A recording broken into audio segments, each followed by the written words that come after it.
basından öğrendiğimiz şekliyle indirekt yoldan o afişi okudum.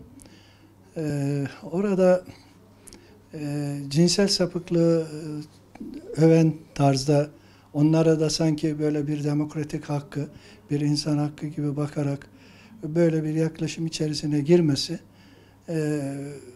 bizim ne örfümüze ne inançlarımıza uygun bir şey olmaz.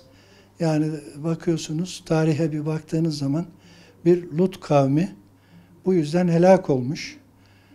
Ki ben oraya ziyaret edenlerdenim. Hatta merak sahikiyle o Tuz Gölü'ne o göle daha doğrusu göl çok acayip tuzlu, Tuz Gölü diye vasıflandırdım da o yüzden. Ne bir tane canlı yaşamıyor yani. Yani o gölde. Ve insanlığa bakıyorsunuz işte bir İtalya'da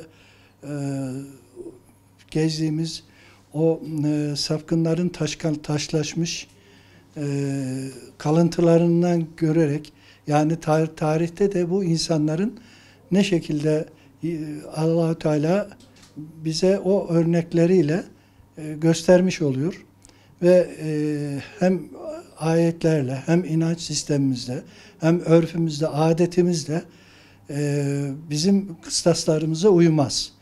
Yani bunu kesinlikle bir insan hakkı olarak, insanlık hakkı, demokrasiyle hiç kesinlikle izah edilemez. Çünkü o zaman eroinmanlar işte efendim insandır, alışmıştır. Onlara bakalım denir.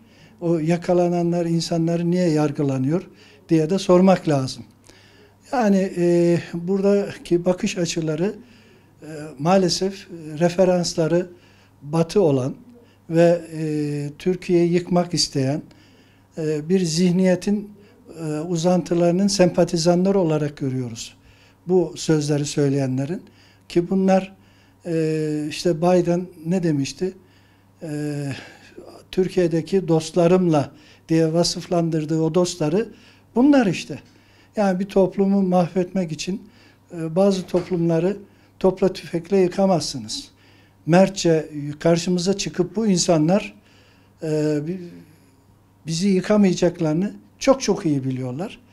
Ve bizi bölüp parçalamaya çalışıyorlar. Yani kavmiyetçiliği deniyorlar, mezhepleri şimdi şu anda tartışmalar açıyorlar. Yani çok yönlü saldırılar var. İnançlarımızla ilgili. Bu da ahlaki yönden bir dejenerasyonu sağlamak açısından yapılmış olan bir 5. kol faaliyetidir. Bunu hiçbir zaman tasvip etmek mümkün değildir. Zaten toplumda karşılığını bulmayacaktır. Zaten bu fikri savunanların da zaten toplumda bir karşılığı da yoktur. Yani kendilerinin cisimlerine bakıyorsunuz. Siyasi güçleri %20-25 civarında olan bir siyasi görüş. Bunlarla biraz daha kendilerini aşağı çekeceklerdir. Ayaklarına taş bağlamaktalar. Bu yollardan bir an önce dönmeleri lazım. Yani biz millet olarak uyanık olmalıyız. Hani güzel bir şey var, bir olmak lazım. Beraber olmak lazım. Bu ülke hepimizin. Yani Kürdü, Türkü, Çerkezi, ırkçılık şeyleri elhamdülillah sökmedi. Biz bunu 15 Temmuz'da gördük.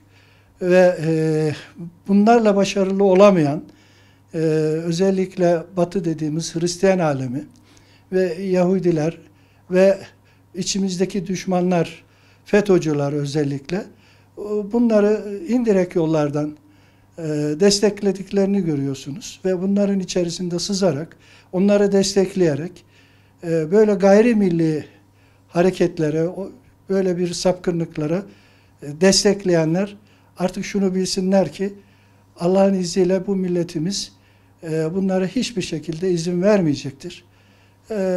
Yani daha ağır bir laflar söylemek istiyorum ama terbiyemiz müsaade etmiyor. Bu konuda tekrar en son olarak şunu söylemek gerekirse bizim milli ve manevi değerlerimizin dışında bizi millet yapan din, dil, ırk birliği içerisindeki şeylerimizi kimse bozamayacaktır. Bu da böyle bir sönüp gidecektir. Ve halktan da, milletten de gerekli cevabı alacaklardır.